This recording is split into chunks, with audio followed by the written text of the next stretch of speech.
news report about a robbery and then complete the notes from the detective's notebook. First, you have some time to look at questions 1 to 6.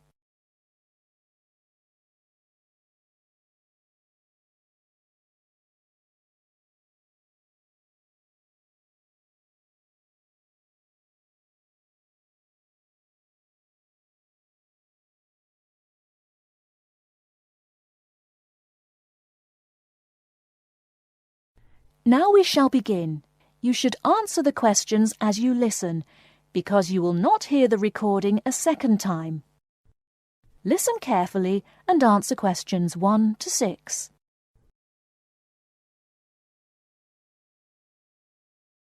There has been an armed robbery this morning at the Halifax Building Society's branch in Edward Street. John Briggs is at the scene with Detective Sergeant Henry Lawson. Detective Sergeant, can you tell us what you know about the robbery? Yes, the raid took place this morning, shortly after 11:30, when a man accompanied by a woman went into the offices of the Building Society and asked to see the manager. There were no other customers in the building at the time. They were let into the manager's office, and the woman produced a gun from her handbag. Then they took the manager back out of his office and made him tell the cashiers to hand over all the money they had in the tills and in the safe. It came to about $25,000. Presumably, you have a number of witnesses. Yes, we have a good description of both of them. The man was about 1 meter 80 centimeters, around 35 years of age, with blue eyes and short, curly red or ginger hair. He was wearing jeans, a green sweater, and a 3/4 length blue coat. When he spoke to the cashier when he came in, he called himself Mr. Erickson, but we doubt whether that is his real name. But we do know that may be his real name. He also spoke with a strong Scottish accent, which may help us to trace him. Before you hear the rest of the conversation, you have some time to look at questions 7 to 10.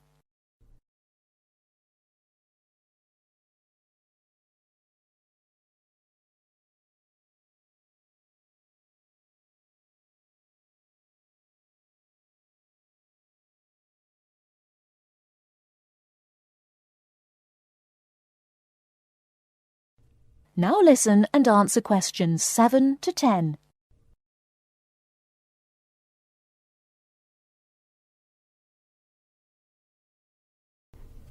And what about the woman? Now, she is in her early 20s, slim and quite tall, about 1 meter 70 centimeters. She was wearing a long white raincoat, which was quite loose-fitting, and which she didn't take off.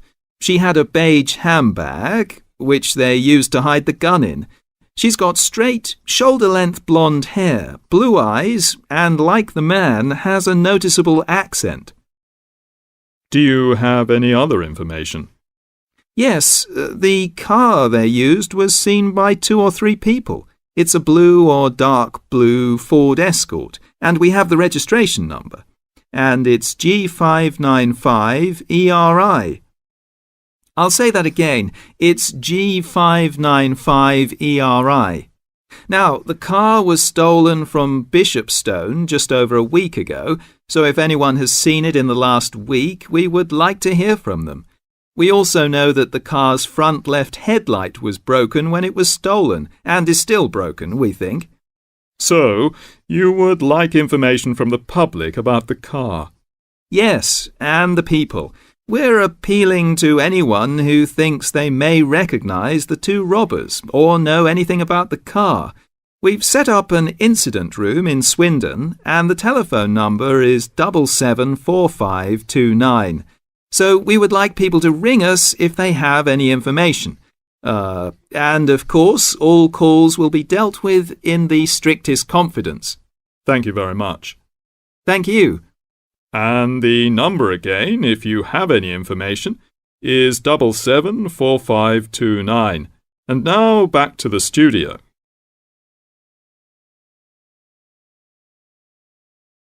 That is the end of part 1. You now have half a minute to check your answers.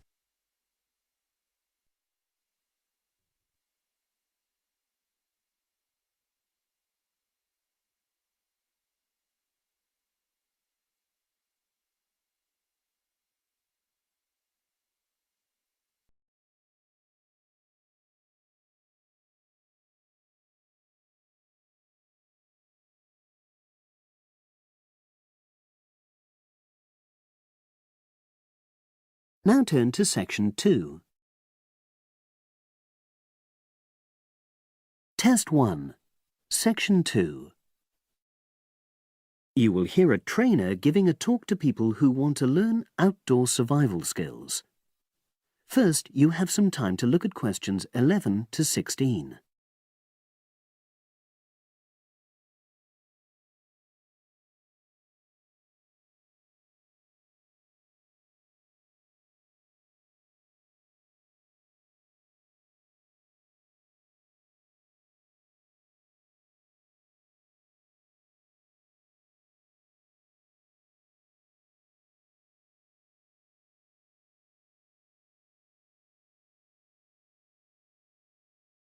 Now listen and answer questions 11 to 16.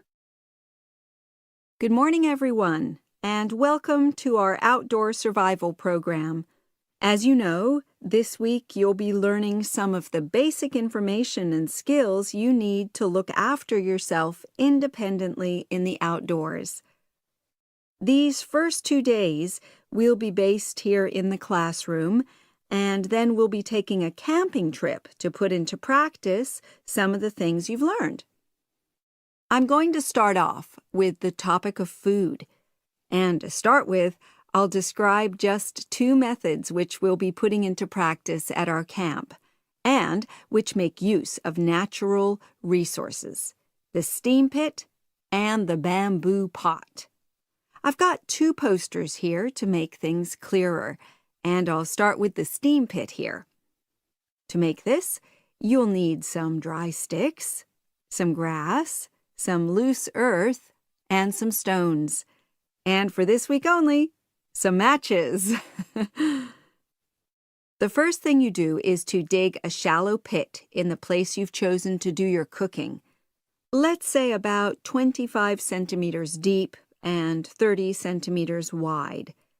Your sticks have to be a bit wider than the pit because you have to put a line of them along the top from one end of the pit to the other. Before setting light to these, you take some large stones and arrange them on top.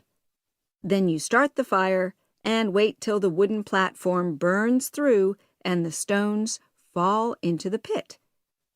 At this point, brush away any pieces of hot ash from the stones. You can use a handful of grass, and then take another stick and push it down into the center of the pit, between the stones. After that, you cover the whole pit with a thick layer of grass. And then you can put your food on it, wrapped in more pieces of grass, like parcels. Finally, cover the whole thing with earth. You have to pat it firmly to seal the pit. Then all you have to do is take the stick out and pour a bit of water into the opening that it leaves. It should take about 4 hours for your food to cook, as it cooks slowly in the steam that's created inside the pit. Now you have some time to look at questions 17 to 20.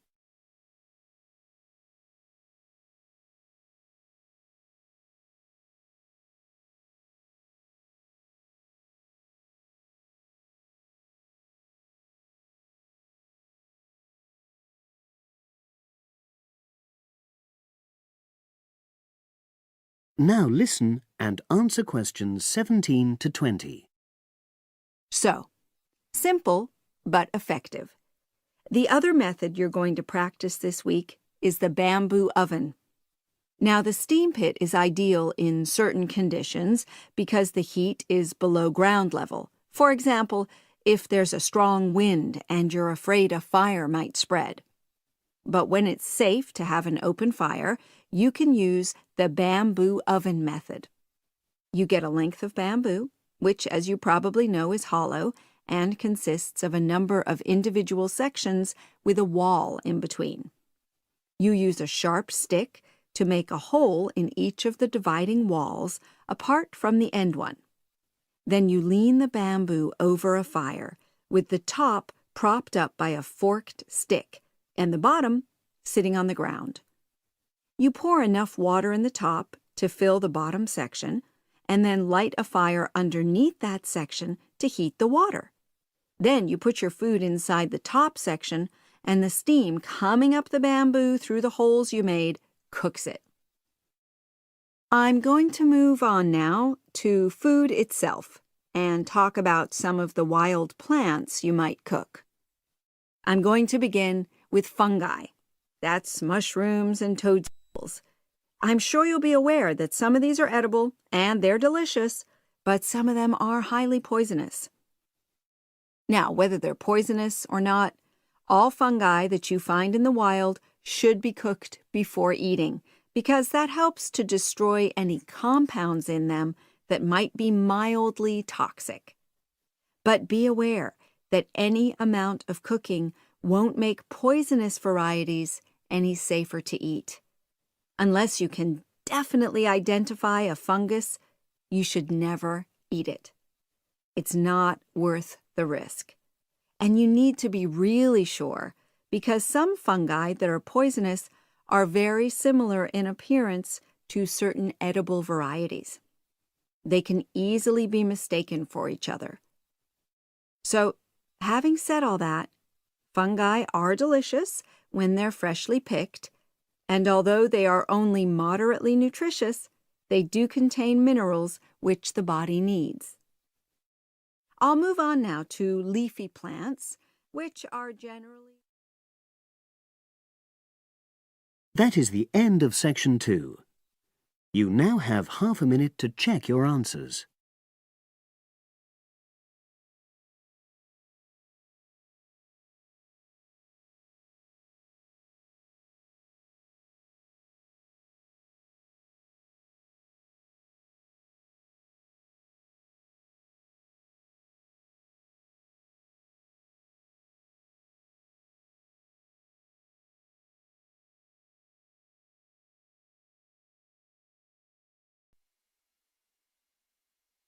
Now turns to part 3. Part 3. You will hear 2 geography students, Jack and Katie, talking about a field trip to Kenya in Africa. First, you have some time to look at questions 21 to 24.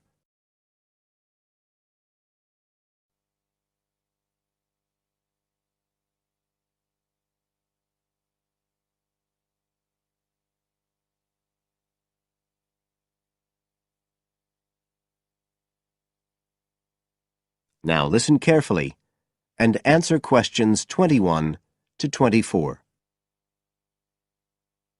Katie, hi. Thanks for inviting me round. Oh, thanks for coming.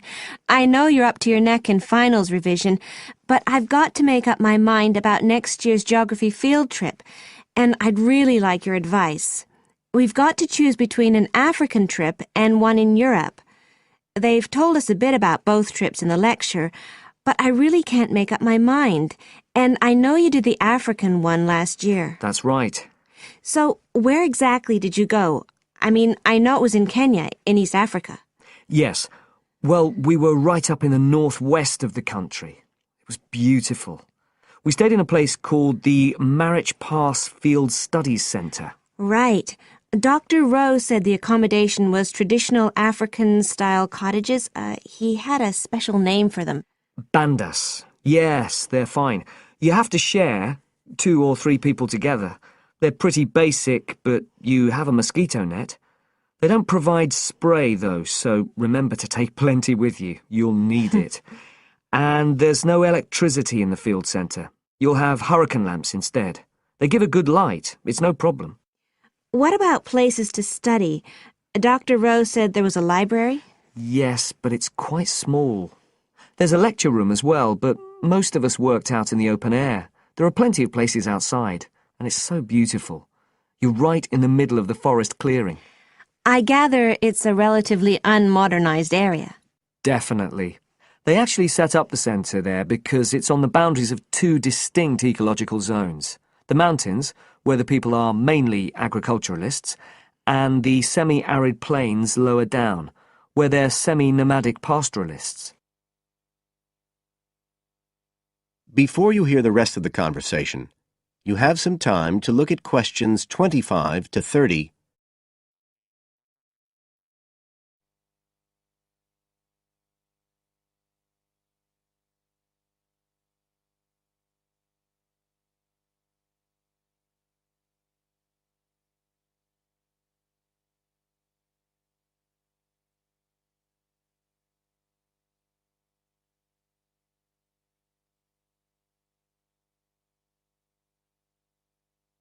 Now listen and answer questions 25 to 30. So, how much chance did you get to meet the local people there? Did you get the chance to do interviews? Yes, though we had to use local interpreters, but that was okay. Then we did field observation, of course, looking at environmental and cultural conditions, and morphological mapping. What's that? Oh, looking at the surface forms of the landscape, the slope elements and so on. What about specific projects? Yes. After the first 2 or 3 days, we spent most of our time on those. We could pretty well do what we wanted, although they all had to relate to issues concerned with development in some way. People did various things. Some were based on social and cultural topics, like the effect of education on the aspirations of young people, and some did more physical process-based studies, looking at things like soil erosion. My group actually looked at issues relating to water, things like sources such as rivers and wells, and quality and so on. It was a good project to work on, but a bit frustrating. We felt we needed a lot more time, really. Right. Dr. Rowe did say something about limiting project scope. Yes, he told us that too at the beginning, and I can see why now. What else? Well, we had some good trips out as part of the course. We went to a market town, a place called Sigur. That was to study distribution. And to look at agricultural production, we went to the Weiwei Valley. That's an important agricultural region. And what about animals? Did you have a chance to go to a national park? Sure. We did a trip on the last day, on the way back to the airport at Nairobi. But actually there was lots of wildlife at the field centre. Vervet monkeys and baboons and lizards. It does sound good. It was excellent, I'd say. In terms of logistics, it was very well run. But it was more than that. I mean, it's not the sort of place I'd ever have got to on my own. And it was a real eye-opener. It got me really interested in development issues and the way other people live. I did find it frustrating at the time that we couldn't get as far as we wanted on the project, but actually I'm going to follow it up in my dissertation. So it's given me some ideas and data for that as well. So you'd say it was worth the extra money? Definitely. That is the end of part 3. You now have half a minute to check your answers.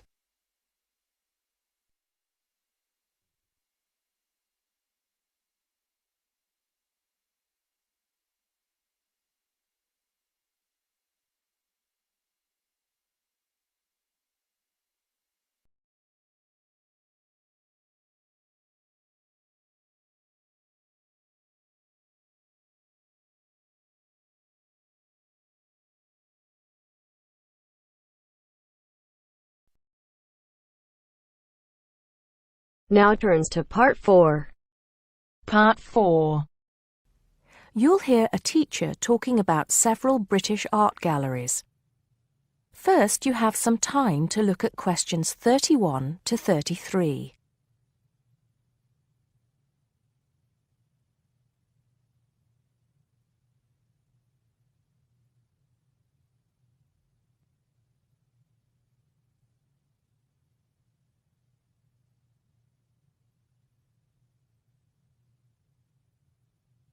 Now listen carefully and answer questions 31 to 33.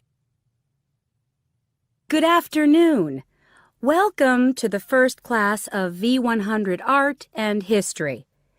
The objectives of the course, as you will have seen if you've taken a look at the syllabus, include familiarizing yourselves with the vocabulary and language of art, learning about the basic elements of art and design, and finally, discussing historical periods as they pertain to art. The course will also give you the opportunity to visit some of the many galleries and museums that Britain has to offer. So, having said that, I'd like to spend the rest of today's class talking about 4 of the more important galleries that we will be visiting in the coming year. As most of you already know, or at least I hope most of you know, there are 4 Tate galleries in all. To begin, I'd like to tell you a little bit about the Tate Modern. Tate Modern is located in a very busy part of London called the South Bank. It's close to 2 world-renowned tourist attractions, St. Paul's Cathedral and Shakespeare's Globe Theatre. Now, interestingly enough, Tate Modern is housed in what was a power station, built in several stages between 1947 and 1963. It was closed down in 1981 and reopened as a gallery in the year 2000. Tate Modern consists of 5 levels, with the Tate collection being shown on the 3rd and 5th levels. On level 2, the works of contemporary artists are exhibited, while level 4 is used for holding large temporary exhibitions. Since this museum opened, it has become a popular spot for both Londoners and tourists alike. And believe it or not, it doesn't cost anything to get in to see the collection displays. Before you hear the rest of the talk, you have some time to look at questions 34 to 40.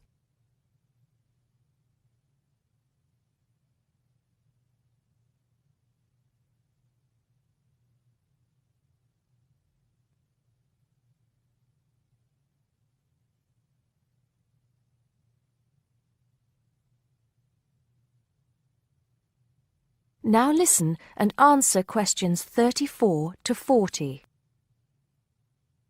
Now, the second gallery I'd like to talk about is Tate St. Ives, which is in Cornwall. It was built on the site of a gasworks, and it overlooks Porthmeor Beach.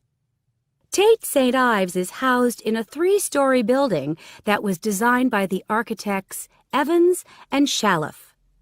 It was established in 1993, 7 years before Tate Modern was opened, and the gallery exhibits the works of modern British artists, including members of the St. Ives School, a group of artists living and working in the area from the 30s onwards.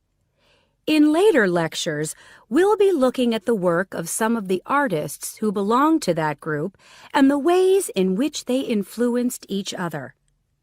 Okay, am I going too fast for any of you? No? Good. Next, I want to talk about Tate Britain, which is a gorgeous gallery situated right in the heart of Westminster. Tate Britain was the first of the 4 Tate galleries to open, and it was established in 1897. It was built on the site of an old prison, and when it first opened its doors, it was called the National Gallery of British Art. Later, it became known as the Tate Gallery, after the man who founded it, Sir Henry Tate. During its lifetime, Tate Britain has been damaged twice, once by floodwaters from the River Thames, and once by bombings during World War II. This gallery has an interesting range of exhibitions of historic and modern art from 1500 up to the present day. Now, the last gallery I'd like to tell you about is called Tate Liverpool. It's not hard to figure out where this gallery is located, is it? It was opened in 1988 to exhibit displays from the Tate collection, and it also has a program of temporary exhibitions. Tate Liverpool is housed in what was once a warehouse, and for some years it was one of the biggest galleries of modern and contemporary art in the UK. Well, that's a brief overview of just a few of the galleries we'll be visiting. I'd like now to look in a little more detail at what you can expect to see in each of these galleries, starting with Tate Britain. That is the end of part 4. You now have half a minute to check your answers.